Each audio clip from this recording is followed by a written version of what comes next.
We finished decoding the informant's report. That floating kid we've run into a few times now. Looks like he was a test subject in clinical experiments. The Soviets called him the third boy. The third boy was brought to a lab on the outskirts of Moscow from Czechoslovakia, after which he was due to be sent to a research center in Leningrad, then Siberia, and finally an academic town in Novosibirsk. It doesn't appear that the researchers witnessed the talents we've seen from him, but nevertheless he was quite the popular subject. His latent cognitive abilities suddenly awoke en route to Moscow. According to the report, the third boy was easily influenced by other individuals' biofields. Evil thoughts, in particular. They affected his mind like a virus. Extreme anger or resentment, motives for revenge, in other words. Now, during the transport flight to Moscow, the boy was exposed to a powerful mental energy field coming from a certain individual. Ever since, being conscious of his powers, he's become a sort of energy generator. What's unique about him is the way his acute telepathic abilities get taken over by another person's will. The boy began to physically parasitize individuals experiencing extreme anger and codify the host's desires. This includes amplifying the host's natural strengths. Or, in accordance with the host's desires, he can also implant program code in another individual, making them a puppet, essentially. Human neural synapses transmit weak electrical currents between neurons. These electrical currents, though at a level difficult to observe, warp the magnetic field outside the body. The third boy is able to pick up these weak fluctuations. Contrary to psychotronics, which involves controlling the human mind, his abilities as a receptor are too high. The emotions he picks up from another individual are amplified and unleashed into his body as they recur in his brain. They turn into microwaves, which then affect the physical world, triggering paranormal phenomena like the spontaneous combustion of organic matter or psychokinesis, moving an object without touching it. There's one other thing. While he's parasitizing a host, the boy's ego gets shut away, allowing the will of the host to take control of his powers, like some annoying static drowning out your own voice. That means he isn't responsible for what's been happening. Somebody's extreme anger has manifested through the third boy's powers in ways none of us could have predicted, which would mean this was going on somewhere around us. Looking back on it, a lot of things make sense now. The man on fire, Sahelanthropus, they both came to life thanks to the third boy's powers. Everything has been happening through him as a catalyst. We first saw him in the hospital on Cyprus. The boy parasitizing the man on fire's desire for revenge gave him his new abilities in return. He next appeared at the Hamid Fighters Fort where the honeybee was hidden. There, the boy parasitized Skullface's vengeful mind. He controlled Sahelanthropus, making it do whatever Skullface wanted. Same goes for when we extracted Emmerich onto the chopper. When he appeared at the Devil's House in Central Africa, Skullface's will controlled the man on fire via the third boy's powers. Everything is clear up to this point. But even the informant couldn't pinpoint who the host was in the cave within Serac power plant. Sahelanthropus suddenly became active, then crushed not only the man on fire, but Skullface as well. Surely neither of them could have been the host. Who else was at that location and bore anger more extreme than either of them? Whose will was controlling Sahelanthropus?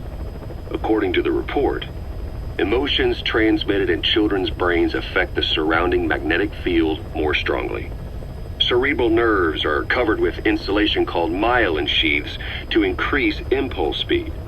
The reason for this leakage has to do with the fact that children's myelin sheaths are still developing. So, how many children do you remember being there? Children with a burning desire for revenge and bearing a grudge against you. I can think of only one. Eli. We don't know what kind of life he's had, but the resentment he's shown toward adults is nothing short of extraordinary. The third boy resonated with Eli's mind. And that means Eli bore the strongest animosity of all individuals within the boy's reception range, estimated to be a 3-mile radius, beating out even Volgan and Skullface. The third boy has probably remained hooked on Eli's anger since. You remember at the Devil's House, the third boy showed an interest in Shabani? That must have been his ego making a rare appearance. He may possess abilities far beyond anyone else in the world, but he's still a kid. Maybe them both being kids was enough to bring them together. And if so, maybe with Eli he isn't feeding off him, but acting in symbiosis with him. So what kick-started the third boy's powers?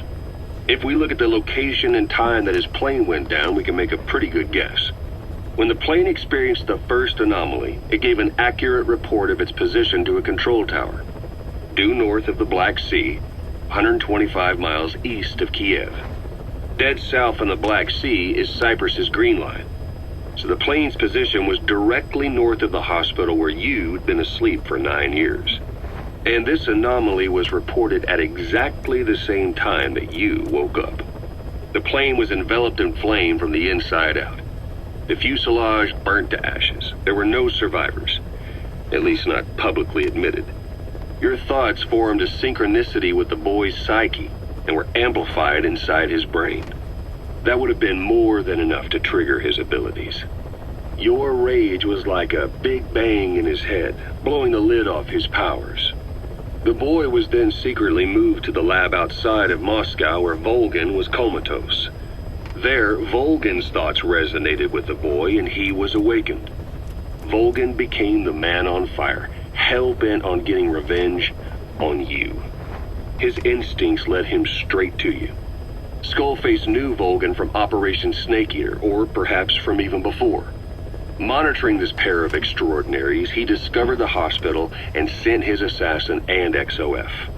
Skullface was probably watching the situation from close by. Then, realizing how useful these two test subjects could be, he approached them. Reacting to Skullface's thirst for revenge, this time the boy let Skullface's will control Volgan. Volgan, at times driven by personal revenge, at times through Skullface's will, kept on moving, though his body was little more than dead meat. Perhaps there were moments where even your thoughts affected him as well. But without the boy's power, it was like the plug had been pulled from the socket. Everything was powered by anger, malice, revenge. This is how the end of the report sums things up. Both the third boy and the man on fire were originally test subjects of paranormal research for military applications, like telekinetically controlling the leader of an enemy nation and making him launch a nuke, or stopping the heart of someone on the wrong side of the Berlin Wall, experimenting with latent human abilities. They were used as tools of the Cold War. The boy's only crime was being born with unique gifts. But he was sacrificed on the altar of war. His life reduced to slavery under other people's wills. Turned into a living weapon with no will of his own.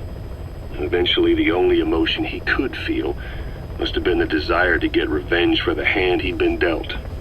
Boss, it's you that awakened the boy's powers. But there's more to it than that. I guess the anger emanating from you was something he could truly relate to.